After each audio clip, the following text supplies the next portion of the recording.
কৃষ্ণ, হরে কৃষ্ণ, হরে রাম। আমার শতকোটি প্রণাম, তোমার ভক্তদেরও আমার শতকোটি প্রণাম। আজকে আমি একটা ছেলে এবং একটা মেয়ের গল্প বলবো। এই ছেলেটা গরিব ঘরের ছেলে, কিন্তু মানে খুবই ভালো ছেলে। চেহারাও যেমন তেমন, তার ব্যবহারও তাই। ছেলেটা পড়াশুনোয় মানে মোটামুটি, কিন্তু অন্য অন্য দিকগুলো খুবই ভালো। যেমন সে এক্সারসাইজ করে, খেলাধুলো, তারপরে এনসিসি, এসবে যেখানে যাক ও ফার্স্ট, সেখানে এক নম্বরে থাকে ও। তা এইভাবে মানে করে ঠরে যখন তার 20 বছর বয়স, তখন দাড়ি মোচও ভালো করে ওঠেনি। তখন সে চাকরিতে প্রথম মানে হায়ার সেকেন্ডারি পরীক্ষা দিয়ে মানে বেড়াতে গেছে। সেখানে যে মানে তার একটা ভাগ্নে ছিল, তার সঙ্গে কথা বলে বলছে যে মামা একটা পরীক্ষা দেবে, একটা চাকরি বেরিয়েছে। বলছে তাই? তা আমাদের এখন কি চাকরি হবে? বলছে যে দিয়েই দেখি না। তা দুজনে দিলে এর হয়ে গেল, তার হয়নি আর কি। তা এর চাকরি এক চান্সেই চাকরি হয়ে গেছে। হয়ে গেলে সে চাকরিতে চলে গেল। মা বাবা বলছে যে তাই তো, তুই এত ছোট বয়সে এখনই চাকরিতে যাবি? তা বলছে যে তাতে কি মা, বড় হয়েও তো চাকরির জন্য চেষ্টা করতে হবে। যখন এখন হয়েই গেছে, তখন আমি কেন ছাড়বো, আমি যাই। তা বললে যে হ্যাঁ ঠিক আছে, তাহলে বাবা আর কি করব, ছেলে মানুষ যখন, তখন তো কিছু করে খেতে হবে। তার যখন চাকরি হয়ে গেছে তোমার, আরও সেন্ট্রালের চাকরি, তাহলে তোমাকে আর বারণ করবো না। তবে তুমি ঠাকুরের কাছে কামনা করি তুমি ভালো থেকো, যেখানে থাকো তুমি ভালো থেকো, এই বলল। এবার সেই মেয়েটার সঙ্গে 5-6 বছরের মানে পরিচয় আর কি, কিন্তু মেয়েটাই পরিচয় করে, ছেলেটা করে না। এবার ও নিজের সাথে সাথে এসে ওদের বাড়ি আসে, মানে সামনে দিয়ে ঘোরাঘুরি করে, ওর মার সঙ্গে গল্প করে, এরকম করে আর কি। এরকম করতে করতে ও মনে মনে খুবই ভালোবাসে, কিন্তু এ ভালোবাসে না। মেয়েটার চেহারা তেমন ভালো না আর কি, আর একটু মানে ছেলেদের সঙ্গে মানে আড্ডা কথা বলা এই ধরনের মেয়ে। তার জন্যে ওর আরও পছন্দ না, ও এসব মোটেও পছন্দ করে না ছেলেটা। তাই আর কি, তখন কি করবে, এইভাবে ও জানে না যে ও আমাকে কী জন্যে অপছন্দ করে। আমি তো ওদের সঙ্গে মিশি, কিন্তু ওদের তো আমি ভালোবাসি না, আমি তো ভালোবাসি একে। মেয়েটা তাই জানে, কিন্তু ছেলেটা তো দেখে যে তুই সবার সঙ্গে মিশিয়ে করিস, আমার ওটা পছন্দ না। আর এমনি চেহারাও ভালো না, তারপরে এই দেখে আর কি ওর পছন্দ না। তখন মানে এই করতে করতে বেশ 5-6 বছর হয়ে গেছে, 7 বছর পড়েছে। তখন আর কি ছেলেটার মা বলছে ওর এক বন্ধুকে, যে ছুটি এসছে, তখন বলছে যে বাবা ওকে বলো এখন বিয়ে করতে। যা হোক, এখন 26 বছর বয়স হয়ে গেছে, পার হয়ে গেল, ওর 27 বছরে পড়েছে। এখন ও বিয়ে করুক, আমারও বয়স হয়ে গেছে, তাহলে বিয়ে করলে আমার একটু সুবিধা হয়। আর ওর তো বিয়ের বয়স হয়ে গেছে, তাহলে তোমরা একটা দেখে শুনে মেয়ে দেখে দাও। তখন ও বললো যে ঠিক আছে, আমাদের ওখানে একটা মেয়ে আছে, ওই মেয়েটাকে আমি দেখাবো। বলে সেই মেয়েটাদের বাড়ি গেল নিয়ে। কোনো বলা কওয়া নেই, কিছু নাই, এমনিতেই গেল। যে দেখে বলছে কি যে না, আমার তেমন পছন্দ না। গেল সেটা মানে একটা বন্ধু নিয়ে গেল। তারপরে পরের ছুটিতে আবার 1 বছর পরে যখন এসছে, তখনও আর একটা বন্ধু, সে আবার এসছে। তা সেও সেই মেয়েটার কথা বলছে যে আমাদের ওখানে একটা মেয়ে আছে, খুবই ভালো মেয়েটা। তা মুখের ফেস কাটিং খুব সুন্দর না হলেও উঁচু লম্বা আছে, পরিষ্কার আছে, দেখতে সুন্দর। তখন ওই ছেলেটা বলছে কি, কই পরিষ্কার? বলছে হ্যাঁ, আমাদের গ্রামের ভিতরে ওর থেকে পরিষ্কার মেয়ে নেই, ও সব থেকে পরিষ্কার। ওকে কি কালো বলা যায়? খুবই পরিষ্কার, সামলাও না, পরিষ্কারই। তখন বলছে ঠিক আছে, তাহলে সেদিন কি দেখলাম? তা বলছে তুই চল না, তুই আবার আমি নিয়ে যাব। তখন সেই ছেলেটাও আবার ওকে নিয়ে গেল ওই বাড়ি। নিয়ে গেলে তখন ওই ছুটি এসছে, কদিন হয়ে গেছে, এবার ফাল্গুন মাসের লাস্ট দিন। তখন বলছে যে যদি বিয়ে হয় তাহলে এই তারিখেই হবে, না হলে আমার চৈত্র মাস পড়ে গেলে আমার পরে ছুটি শেষ হয়ে যাবে, এবছরও আমার হবে না।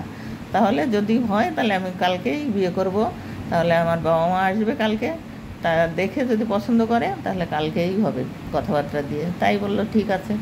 তখন মেয়েটার বাবাও বাড়ি নেই, সেও চাকরি করে। তা এবার মেয়ের কাকা বলল যে ঠিক আছে, আমি দেখে শুনে আমি দেবো, আমার ছেলে দেখে পছন্দ, আর আমি চিনি, আমি পছন্দ করলাম, আমি দেবো বিয়ে। মেয়ের মারও পছন্দ। তখন বলল ঠিক আছে, হবে বিয়ে। তখন এদের বাড়ি থেকে লোক গেল যে এরা পছন্দ করে, তখন দিনখান কি তখনই মানে ঠিকঠাক রাত্রেবেলা বিয়ে। এইভাবে বিয়ে হয়ে গেল। কার সঙ্গে বিয়ে হবে আর হচ্ছে কার সঙ্গে, বিধাতার কেমন লেখা। এ তো সকালেও জানে না যে আজকে আমার বিয়ে মেয়েটা, আর সেই মেয়েটাও জানে না যে ওর আজকে বিয়ে হয়ে যাচ্ছে, সে গ্রামের পাশেই থেকে। তখন বিয়ে তো হয়ে গেল, হঠাৎ করে কেউ বুঝতে পারলো না বিয়ে হয়ে গেল। এবার যখন বিয়ে করে বউ নিয়ে এসছে, তখন ও শুনেছে যে অমুকের বিয়ে হয়ে গেছে। ও শুনে খুব কান্নাকাটি করেছে শুনলাম। পরে মানে শোনা গেছে যে কান্নাকাটি করেছে। তখন আর কি এবার ও 2-4 দিন পরে ও একটু সামলে নিয়ে তারপরে একটা সিঁদুরের কৌটা কিনে আর একটা আইস্তি কিনে নিয়ে ও সেই তার বউর কাছে গেছে।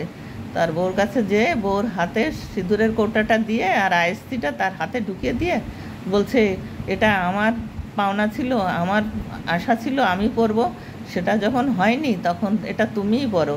এই বলে তার বউকে করিয়ে দিয়ে গেছে। এবার দিয়ে গেলে তারপরে একটু মন খারাপ, একটু চোখের জলও পড়লো। তারপরে চোখের জল তো আসবেই তার। তখন এতদিন বসে আছে অপেক্ষা করে, সেই অপেক্ষা তার সাধন মানে হলো না।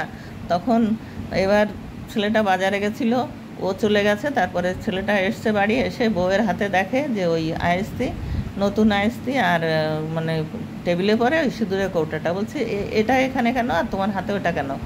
তা সে বউ বলছে যে এরকম একটা মেয়ে এসেছিলো, সে দিয়ে গেছে, আমি তো চিনি না তাকে। তাই মেয়েটা এই কথা বলেছে যে আমার ভাগ্যে ছিল না, ভাগ্যে ছিল, আমি আশা করেছিলাম কিন্তু আমার আশা পূর্ণ হয়নি, তোমার মানে কপালে ছিল তাই তোমার হয়েছে, এবার তুমি এই সিঁদুর পরো আর এই আইস্তি তোমাকে দিয়ে গেলাম আমি। এই বলে সে দিয়ে গেছে। তখন সে তার মাকে ডাকলো, ছেলেটা ডাকলে বলছে, মা এদিকে আসো। বলছে কি? বলছে যে তুমি এই যে কে এসেছিলো মেয়েটা, এই যে ওর হাতে আইস্তি দিয়ে গেছে আর সিঁদুর দিয়ে গেছে। তখন নাম বললো, নাম বললে বলছে যে তুমি কেন বললে, কেন মানে ও পড়তে দিলে? বলছে কি হয়েছে বাবা, কত মানুষই তো কত গিফট দেয়। বলছে না, ওর গিফট হবে না, ও কিছু জাদুটোনাও করতে পারে। তখন ও বউয়ের হাতের থেকে ওটা চুড়িটা খুলে ফেললো আর সিঁদুরের কৌটোটাও ছুঁড়ে ফেলে দিল, বলে কি বাবা ওরকম করতে নেই, তাহলে মানে এটা একটা মানে শুভই। তখন বললো ঠিক আছে তাহলে তুমি নিয়ে পড়ো, কিন্তু মানে ও পড়বে না। তখন ওই সে আর কি ওর মা নিয়ে ওইটা রেখে দিল। বলছে সিঁদুর এটা অনেক মূল্যবান জিনিস, তাই অল্প দাম হলে ওর অনেক মূল্য, তাই সে নিয়ে ঘরে রেখে দিল। তখন এবার মেয়েটা কিছুদিন গেল, 2-4 দিন গেল। তারপরে একদিন ও এবার ঠিক করেছে যে এখানেই ও থাকবে না। ওর এত দুঃখ হয়েছে যে এখানেই ও থাকবে না। তখন ওর এক আত্মীয় আছে আমেরিকায়, সেখানে ও ঠিক করলো যে ও আমেরিকায় চলে যাবে। তখন একদিন এসছে, তখন 1 বছর হয়ে গেছে, 1 বছর না 1.5-2 বছর হয়ে গেছে তখন আর কি। তখন সেই তার একটা ছেলেও হয়ে গেছে তখন। তার ছেলেটা ছোট, 2-1 মাস হবে হয়তো।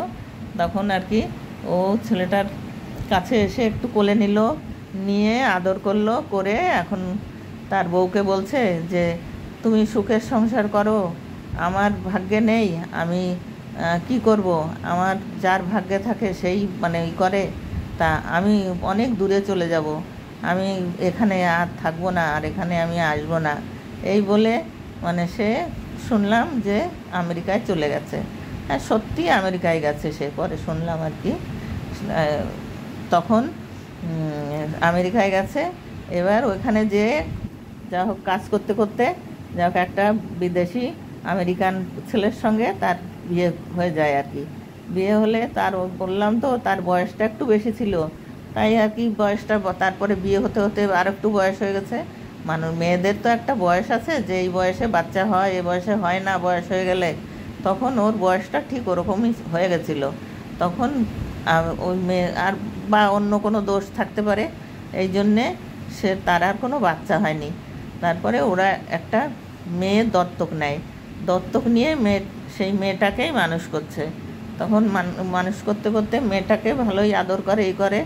আর ওই কলকাতাতেও ফ্ল্যাট কিনেছে, এখানেও পাকা বাড়ি করেছে, আসে যাই করে, কিন্তু ওই ছেলেটার বাড়িতে ও আসে না। আর সব বাড়িতে যাই করে ওই সেদিন বলে গেছে যে আমি আর এ বাড়িতে কোনো দিনও ঢুকবো না। আমার অনেক আশা ছিল, আশা যখন পূরণ হয়নি আমি আর আসবো না, আসলেই আমার মনের কষ্ট, এই কষ্ট আমি সহ্য করতে পারি না, তাই আমি আর আসবো না। তখন থেকে ও আর আসে না। তাই হরে কৃষ্ণ হরে কৃষ্ণ। আপনারা গল্পটা শুনে যদি ভালো লাগে একটা লাইক শেয়ার করে দেবেন, আর আমার মানে ভক্তিপূর্ণ প্রণাম নেবেন। নমস্কার।